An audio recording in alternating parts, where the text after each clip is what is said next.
Well, hello dear kneecap community and welcome back to another episode of Mastering Minecraft. Well, I hope you enjoyed the last episode. Today we're standing in front of Tharnok and his body Wefter. And as you can see, the vines have grown quite a bit and it's not as detailed anymore as it was last time. But it's basically just details. That's okay. We learn from it. But to me it looks cool, and now it really feels like they've been standing here for ages. And I hope you guys are happy on how Wefter turned out. Now, since the last time, the 12th Anonym has joined the server again, and he started to decorate again and has done some more decorating around the wool farm. He extended the roof a little bit. I think it looks amazing. And he's been on vacation, but I'm sure we'll see even more updates to the buildings around here soon enough. So I would have said now, let's not waste any time and dive into today's checklist. Today's checklist is focused on a single task. We're going to build the Torch of Death, which is basically decorating the iron farm, which stands right behind us here. And I don't know if you can see it yet, but to me it looks like a medieval torch.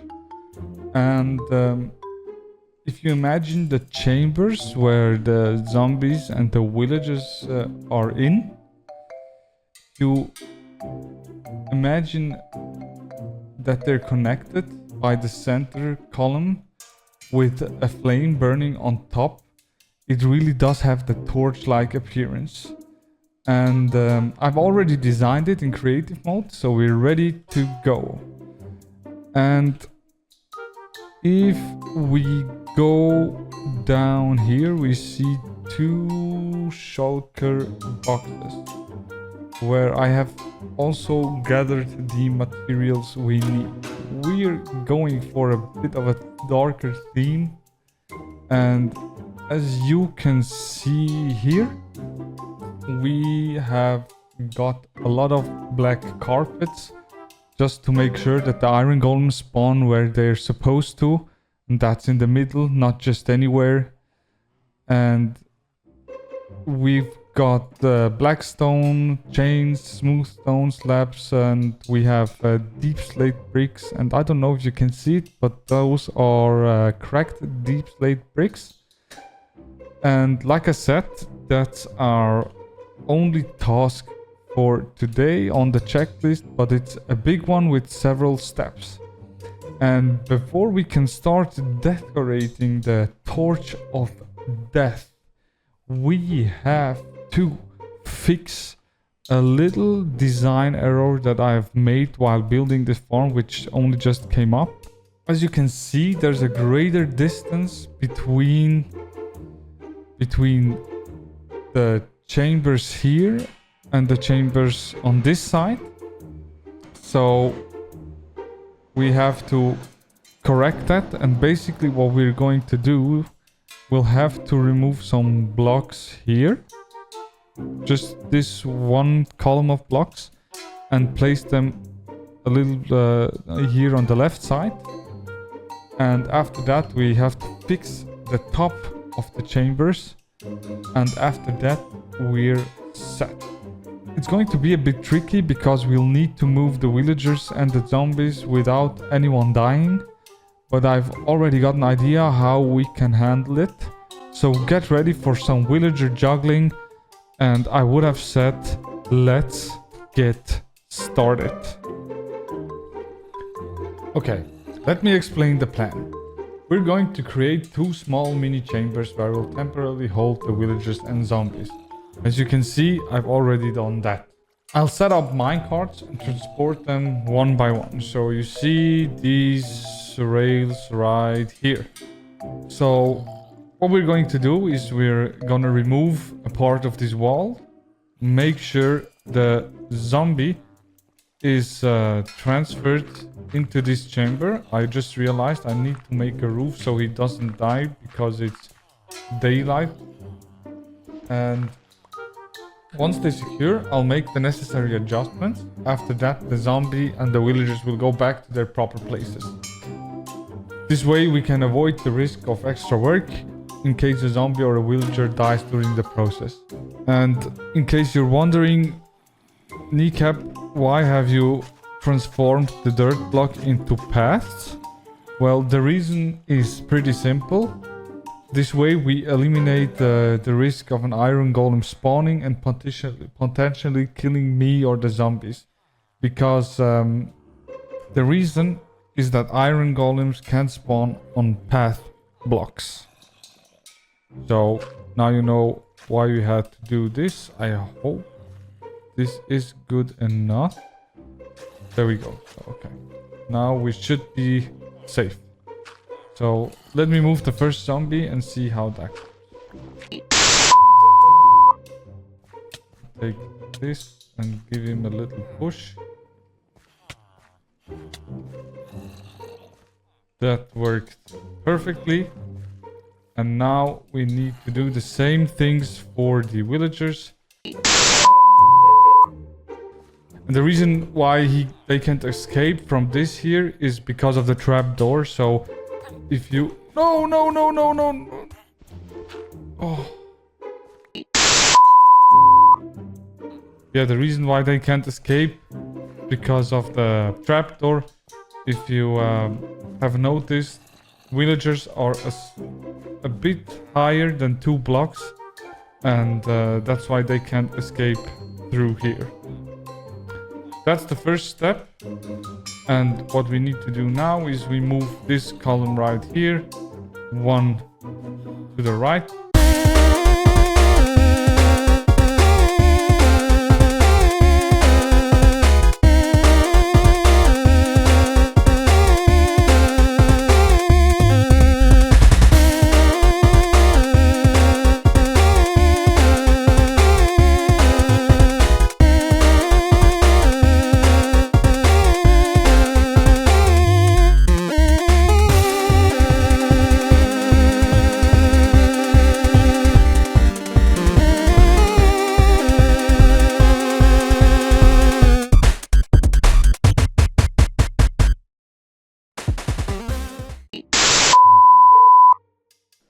So now we have moved the chamber by 1. Okay. Let's keep him. Who's that? That's Frank. We moved Frank. And now for the little bit annoying part, getting the villagers back in. No, please, no. Oh, that's what I hate villagers, man. I just hate them so much. We just need to give him... No, come on. No. That's exactly what I didn't want to happen. I'm dead. I hate moving them. It's so annoying, but maybe I'm doing something wrong. If you would do it differently, please let me know. There we go. Okay. What we need to check now is if there is going to be an iron golem spawning in the bottom right corner. If that's the case, we've done everything correctly and we can move on with the second chamber.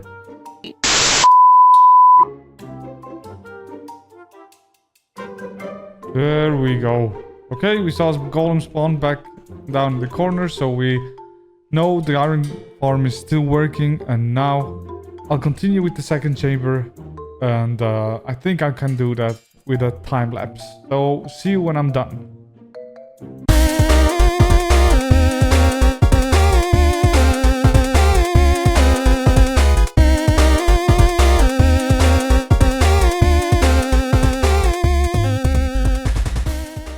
So we finally got it done. The villagers have been moved.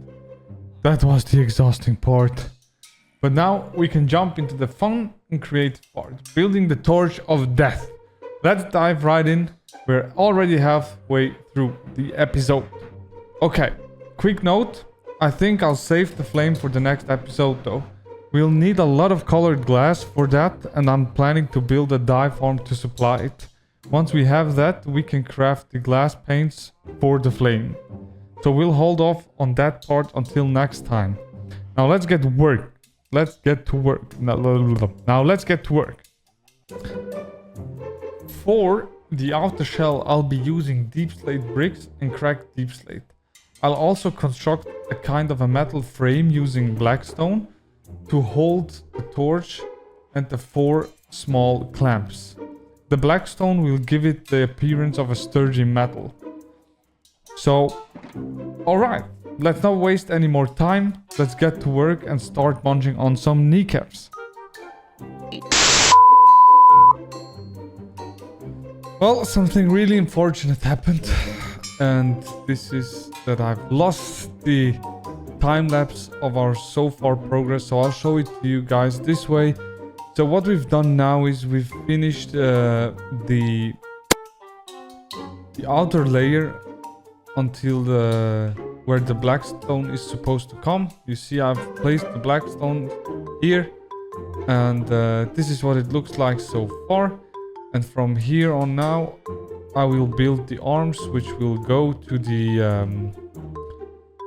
the small chambers where the villagers and the zombies are in.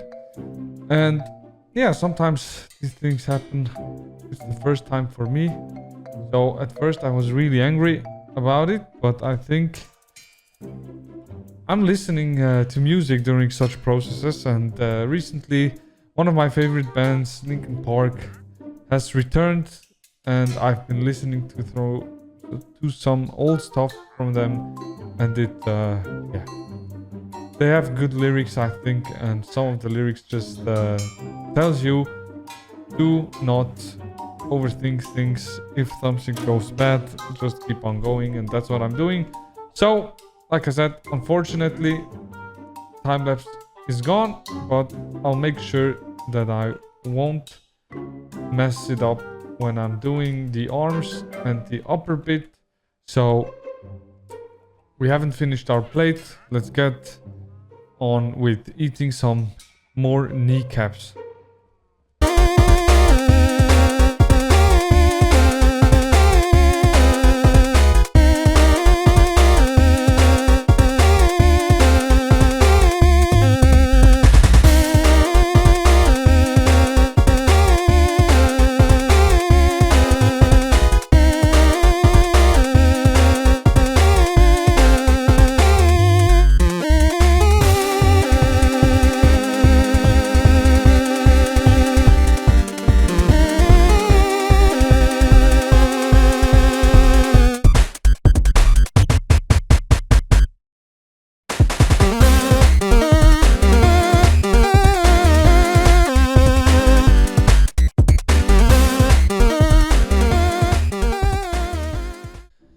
Okay, so we have finished the build, and I think it turned out awesome. I love the details of it. I think the how are they called? The cracked deep slate bricks, they look nice, but what I already think we can do better is for you to see the cracked deep slate, you have to be close. And from afar it looks like the same. And what I really like are the chambers and the how should we call this, kind of the chain that is holding them together. I think that turned out awesome. And yeah, I think everything looks fine. And I think my goal in the future will be to make some gradients. You see, it is basically everything is basically one color. I tried to do a gradient up above the black rock line, but it didn't turn out as I have imagined it. So it would have been nice if we could have made it look like a wooden kind of handle, but I had not so much time to put the work into it to make it work. But I think it looks just fine, and when we do the flame on top, it will look really, really good. You can count on that. And with that said, I think we can call it the episode, and we can call it a week. So let us make sure we check everything on the checklist that we have to check, and then I will see you guys off. Okay, let's recap. We moved the villagers, built the main pillar, though we lost the footage for that part, I'm sorry for that. Then added the clamps with the chains and finished the top. I'd say we accomplished quite a lot this episode. As always, I want to thank everyone who watched this far. If you enjoyed the episode, please like and subscribe. Feel free to leave any feedback in the comments and follow me on my social media channels. Next time, we'll build the flame on top of the torch of death. We'll also set up a dye farm to get all the colors we need. And with that said, remember, a kneecap a day keeps the stress away. It's been your kneecap. See you guys next time.